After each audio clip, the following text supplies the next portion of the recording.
भगवती पराम्बा उद्भव स्थित संहार कारिणी राधा रानी जी की कृपा से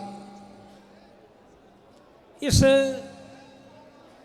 श्री ठाकुर के द्वारा बुलाने पर बार बार, वो भी देवकी नंदन वाले ठाकुर, यशोदानंदन वाले नहीं, देवकी नंदन वाले तो ब्रज वृंदावन क्या कहते हैं, वृंदावन छोड़कर मथुरा जाते हैं, तो उसके बाद देवकी नंदन पुनः प्रतिष्ठित होते हैं और देवकी नंदन के रूप में पुनः प्रतिष्ठित होते ही वो द्वारकाधीश बन जाते हैं, राजाधिराज बन जाते हैं, सुवर्णमयी द्वारका के मालिक बन जाते हैं और जल सीमा को नियंत्रित करते हुए कोई भी साउथ चाइना शिप और साउथ चक्कर नहीं लगने पाता और वो सीमा को सुरक्षित रहते हैं।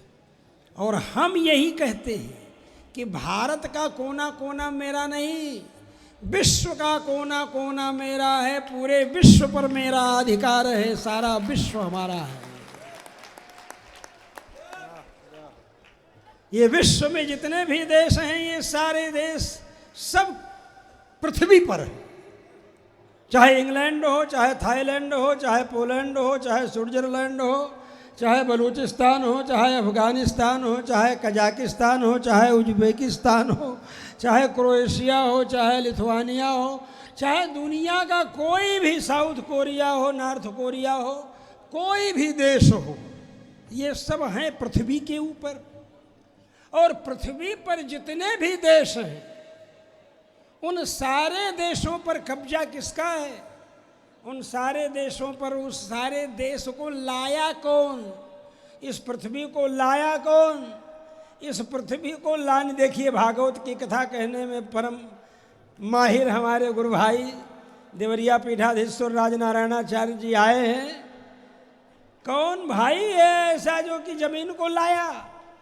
जमीन को लाने की जरूरत क्यों पड़ी? बोले ब्रह्मा जी को चिंता हुई। बोले ब्रह्मा जी को चिंता क्यों हुई?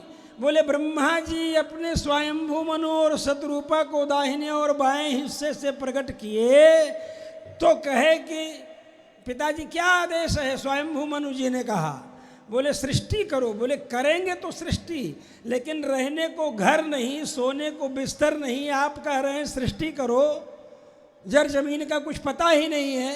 तो ब्रह्मा जी चिंतित हुए कि भाई लड़का जमीन मांग रहा है, जमीन है नहीं, क्या करें? जब चिंतित हुए तब उनकी नासिका से एक दिव्य तेज निकला, देखते देखते 12 भगवान के रूप में प्रकट हो गया। बोलो 12 भगवान की। तो 12 भगवान ने किसका वध किया? हिरण्याक्ष का। हिरण्यकशिपु का बड़ा भाई था ना हिरण्याक्ष, तो हिरण्याक्ष का वध किया और पृथ्वी को ला करके स्थापित किया। तो जब स्वयंभू मनु की चिंता के फलस्वरूप 12 भगवान के द्वारा पृथ्वी की स्थापना होती है, तो उन्हीं स्वयंभू मनु के द्वारा निर्मित मेरा संविधान मनुस्मृति के अनुसार सनातन शास्त्र की रूपरेखा के माध्यम से सारे पृथ्वी पर मेरा ही अधिकार क्यों नहीं है? सारी पृथ्वी पर तो मेरा ही अधिकार है। तुम कहते हो कि अंग्रेजों ने जो है सत्ता क्यों कांग्रेस को सौंप दी? जब जाने लगे तो हमको सौंपनी चाहिए। मुसलमान यही कहते हैं कि हमसे लिए थे, हमको सौंपें। बोले भैया तो तुम किससे लिए थे? हैं? तुम किससे लिए थे? शिवाजी कभी पराजित नहीं हुई, महाराणा प्रताप कभी पराजित नहीं हुई, वो सब राजा थे, उनकी सत्ता वहाँ चल रही थी। तो भाई हमारा ही तो शासन शुरू से था।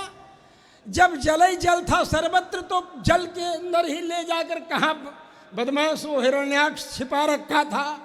तो उसके बाद भगवान 12 का रूप धारण करके ले आए, पृथ्वी को स्थापित किए। तो हमारे स्वयंभू मनु फिर उस पृथ्वी के ऊपर शासन किए और उसी परंपरा से आते हुए हमारे उनके विवस्वान वैवस्वत मनु के 10 पुत्र, उसमें इक्ष्वाकु सबसे बड़े। इक्ष्वाकुणामियम भूमि, कहा ही राघवाचार्य जी ने अभी आपके सामने, आप सुने। तो सारे धरती का कोना कोना मेरा है, सारे धरती के कोने कोने पर सनातन का अधिकार है। जब राम जी प्रतिष्ठित हो गए अयोध्या में, तो अब राम जी का वचन भी प्रतिष्ठित होगा ना, जो बाली को समझाते हुए राम जी ने कहा इक्ष्वाकुणामियम भूमि सशैलवन कानना, और उसके राजा भी भरत हैं, और भरत के द्वारा निर्दिष्ट होकर के हम लोग राज्य में व्यवस्था देखने के लिए निकले हैं। तू अपराधी पाया गया है। ये तो क्या बोलता है कि विषय व पुरे वापी यदा पापम समाचरे, अगर आपके राज्य में आपके नगर में पाप किए हो तो आप दंड दें। अरे सारा भूमंडल मेरा है, इक्ष्वाकु वंशियों का है, सारी की सारी पृथ्वी। आसीत पूर्वमियम कृष्णा, वसुंधरा मैंने पृथ्वी सारी की सारी किसकी थी? राजा दशरथ के शासन का वर्णन किया। सारी पृथ्वी राजा दशरथ के शासन में थी, राम जी के शासन में थी, उनके पहले से ही स्वयंभू मनु जी के शासन में थी। तो आप सब लोग इस बात को जब समझेंगे नहीं, जब इतिहास को समझेंगे नहीं, तो इतिहास समझेंगे नहीं तो भूगोल की रक्षा कहाँ से करेंगे? इतिहास जानेंगे तभी ना भूगोल बचा पाएंगे। जब जानेंगे इतिहास कि पाकिस्तान भी हमारा था, पूर्वी बंगाल भी हमारा था, नेपाल भी हमारा था, म्यांमार भी हमारा था, अफगानिस्तान भी हमारा था, ईरान भी हमारा था, दर्रा खैबर तक की सारी जितने घाटियां हैं सब हमारी थी। जब हमको इतिहास ही नहीं अब तुम कह दोगे कि इतिहास में नहीं झांकना चाहिए। अरे वाह, क्यों नहीं झांकना चाहिए? इतिहास झांकेंगे तभी हम जानेंगे कि सारे भूमंडल पर मेरा अधिकार था, क्योंकि इतिहास श्रेष्ठ है न श्रीमद् रामायण। श्रीमद् रामायण इतिहास श्रेष्ठ, इतिहासों में श्रेष्ठ इतिहास श्रीमद् रामायण। इसलिए आपको अपना इतिहास समझना होगा। भागवत महापुराण में इतिहास है, सूर्यवंश चंद्रवंश का इतिहास भागवत महापुराण में। कलयुग में कौन होगा बाद में, उसका भी लिखा हुआ है। भविष्य में कौन कौन होगा सब तो लिखा है। ये कहाँ लिखा है? ये सनातन शास्त्र में लिखा है। सनातन शास्त्र के अंदर इसका वर्णन है। सनातन शास्त्र की रक्षा करने के लिए सनातन बोर्ड का गठन होना चाहिए। सनातन शास्त्र के खिलाफ कोई चल रहा है तो उसे दंडित करने का अधिकार सनातन बोर्ड को होना चाहिए।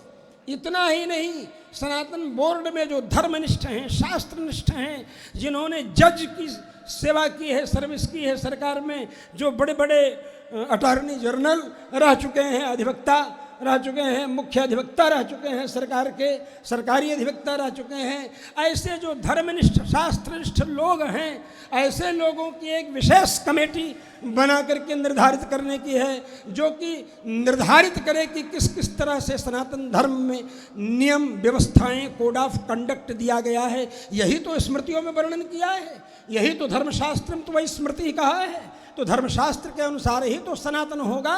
तो सनातन बोर्ड तो भगवान का है। सनातन स्तुम पुरुषम मतो में से का कहते हैं स्वयं अर्जुन जी कि आप सनातन पुरुष हमारे लिए मत हैं, अभिमत हैं। सनातनतम कपिलः कपिरव्यय, हम विष्णु सहस्त्र नाम का पाठ करते हुए कहते हैं सनातनतम कपिलः कपिरव्यय। तो मतलब सनातन बोर्ड का गठन जब हो जाएगा तो उसी बोर्ड के अंदर ऐसी संकल्प शक्ति हो जाएगी कि वह आदेश देगा दिल्ली के मंत्रालय को कि भारत को हिंदू राष्ट्र घोषित करने का मुहूर्त आ गया है।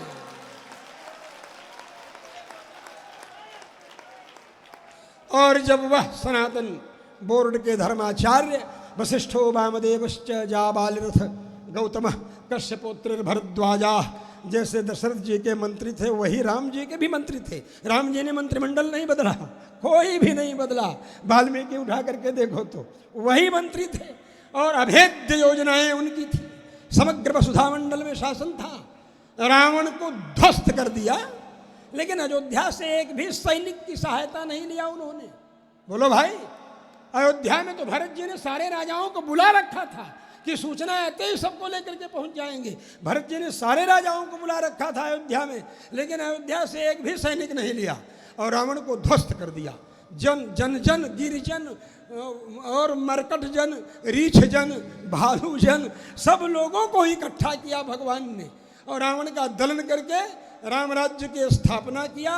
और राम राज्य में 3-3 रेजिमेंट बढ़ गए, राक्षस रेजिमेंट, बानर रेजिमेंट, बोलो भाई, और रीछ रेजिमेंट, ये 3-3 रेजिमेंट बढ़े अयोध्या की सेना में। तो ये राम जी की शक्ति है और ये नीति है, ये सनातन शास्त्रों की नीति है। और जब सनातन बोर्ड का गठन होगा तो उसकी यही थ्योरी रहेगी। प्रैक्टिकल के रूप में ये आचार्य लोग जाकर के जन जन संबोधन करते हुए उद्बोधन करेंगे। तो हम यही चाहते हैं, आइए जो वर्शिप एक्ट 1991, ये जो विधेयक है, ये जो एक्ट है जिस पर बहस नहीं हुई, जिस पर कोई चर्चा नहीं हुई और जाते जाते ही मनमोहन सिंह ने पारित कर दिया था अपनी सरकार में, ये संविधान जो डाल दिया बिना बहस हुए, बिना गवेषणा हुए, बिना सुप्रीम कोर्ट में गए, बिना उसकी मुहर लगे, कुछ भी नहीं हुआ, कोई चर्चा तक नहीं हुई और इतना बड़ा अधिकार दे दिया गया कि जैसे 1947 में थे वैसे ही सब कब्जा बना रहेगा। जितनी मस्जिदें मंदिर तोड़ के बनाई गई हैं वो वैसी की वैसी ही रहेंगी। इस तरह का जो विधेयक पारित किया गया, हम ये कहेंगे, यहाँ के उपस्थित सभी लोगों के माध्यम से निवेदन करेंगे कि सनातन बोर्ड में तो हम ये मांग रख ही रहे हैं, अलग से भी कह रहे हैं मोदी जी से कि आप ही बहुमत के बल पर इसको ध्वस्त कर दीजिए, लोकसभा में समाप्त कर दीजिए। कोई जरूरत नहीं है इस तरह के वर्शिप एक्ट की, जो हमारे मंदिरों को तोड़कर बनाए गए, मस्जिदों को हटा करके दोबारा हमारे मंदिरों को सुप्रतिष्ठापित न करने दें। कानून के बल पर न हमको राम जन्मभूमि मंदिर मिली थी। हम 3 पर तो समझौता इसलिए करने को तैयार हुए थे कि 30,000 40,000 की बात हम नहीं करेंगे, चलो हम रामकृष्ण विश्वनाथ ये तीनों ही लेकर के काम कर लेंगे, संतोष कर लेंगे। 5 गांव मांग रहे थे पांडव लोग, बस दे दो केवल 5 ग्राम, हम वहीं खुशी से खाएंगे, परिजन पर आसीना उठाएंगे, बोल बोल करके कह रहे थे।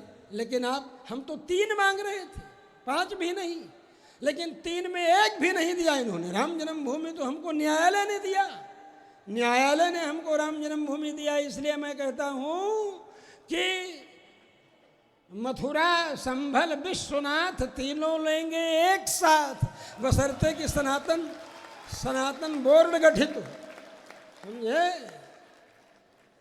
संभल, मथुरा, विश्वनाथ, समझे, तीनों लेंगे एक साथ। फिर बोलेंगे संभल, मथुरा, विश्वनाथ, संभल, मथुरा, विश्वनाथ, संभल, मथुरा, विश्वनाथ।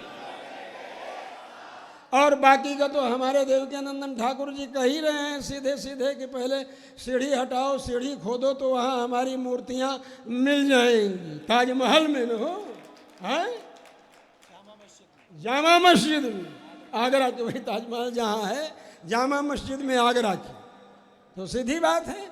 इसलिए सनातन बोर्ड का गठन होगा तो उसको ये सारे अधिकार प्राप्त होंगे अपने मंदिरों को वापस ले लेने का, दिस वे दैट वे, कैसे भी।